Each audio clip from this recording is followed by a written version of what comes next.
Ferguson from Imperial College, the epidemiologist who has led much of the thinking on this for SAGE.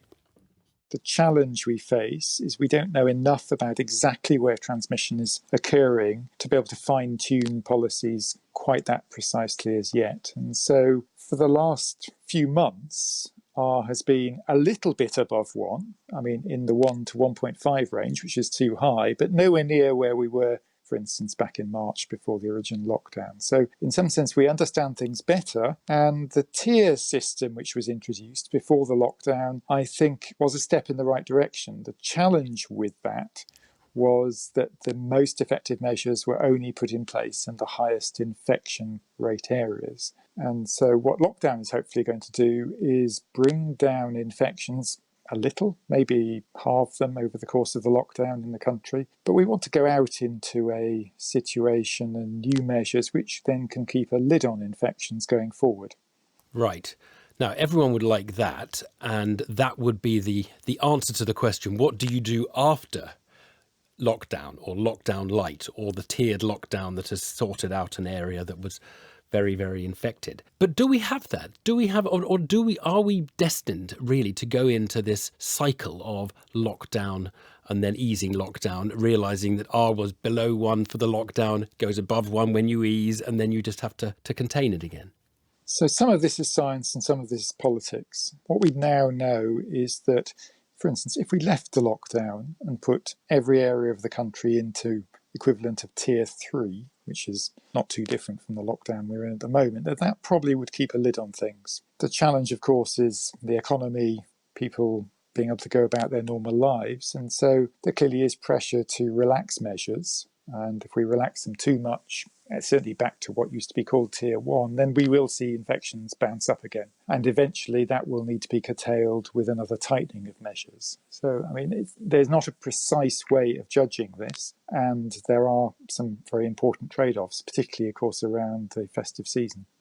Well, if I'm hearing you correctly, you'd say if you want a consistent policy that doesn't let the virus just grow exponentially, it probably has to be quite a tough policy. If you're lucky, you might say, let's not consistently be in a lockdown mode. Let's try and ease and feel our way and see whether we can be a bit more relaxed without it exploding.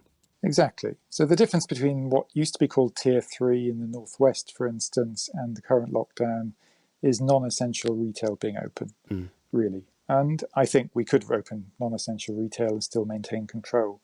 The big question in practical terms is, can we reopen hospitality venues, pubs and restaurants in the run-up to Christmas and still avoid infection levels increasing? I suspect we can't, but the decision may be made to do so anyhow on the basis that any increase will be slow and may be able to be counteracted later.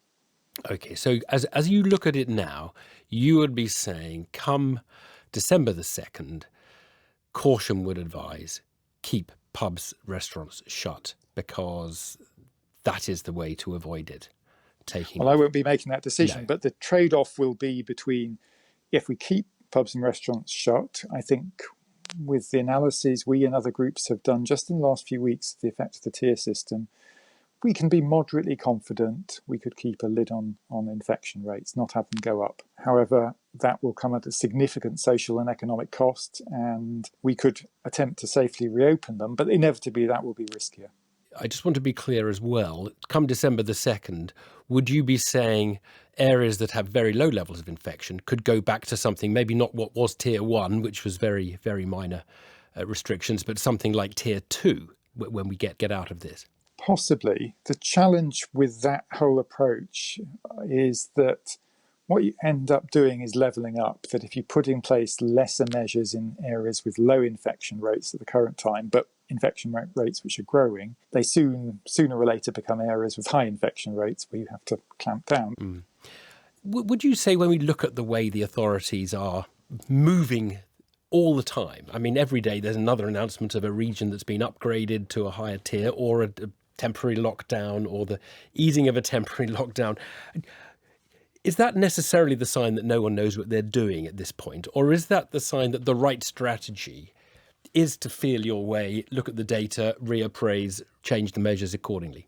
obviously policymakers, the whole population, want us to be as open as we can possibly be, but not be faced with kind of catastrophic healthcare demand and deaths. And that is going to require fine-tuning, because we just don't understand exactly where transmission is happening as precisely as we need to do it perfectly first time. And I have to say, Sweden is now in the same position as well, and they always stated they wanted a sustainable policy. They're equally finding what they thought was sustainable turns out not to be. Is it possible, suppose we didn't open the pubs and the restaurants fully in December, but everybody essentially did what they wanted with the family and with friends for the 3 days or 4 days around Christmas itself? You just relaxed and said, look, of course you're going to have a meal with the family, and you'll be travelling around the country when you do that, and let's just let people do that. Would that, if you like, that Christmas blowout, would that potentially have very costly consequences in January, do you think? I think it very much depends on exactly what people are told they can do. I mean, it's a topic of a lot of discussion at the moment in the scientific and policy communities. I think there are ways of going part way which still reduce the risk, basically extending what are called bubbles. I mean, you'll have heard of the kind of social bubble, support bubble we can have. Single people can link to another household. You could think of allowing 3 or 4 households to bubble together for a week, but not contact anybody else, which would give more opportunity to see loved ones, but not a free-for-all. And that, I mean, modelling would suggest increases risk somewhat, but in a controllable way. So people are actually modelling different Christmas week outcomes and effects, are they? Well, we're trying to analyse what the consequence of different policy options might be. As with everything else, it'll be the policymakers who decide. And it's impossible to predict exactly, because it's very difficult to predict how people will actually behave given a different announced policy. But undoubtedly, just completely relaxing measures for a few days could readily double infection prevalence in the country. So we probably need to be a little bit more restrained than that. Yeah, because I just hear everybody's now focusing on Christmas, and at some point we probably need to think about January as well, because we don't want a hideous January. No, because we won't have very much vaccine by January. Maybe the end of January we'll start really rolling out significant volumes of vaccine, but we have to get through to that point. And this epidemic, if we let it, can start doubling again every few days. And so I would certainly like to see a more relaxed Christmas week, but we do have to bear that in mind. We have to basically see this through till next Easter. Professor Neil Ferguson, building models for Christmas. It's 21 minutes past 5.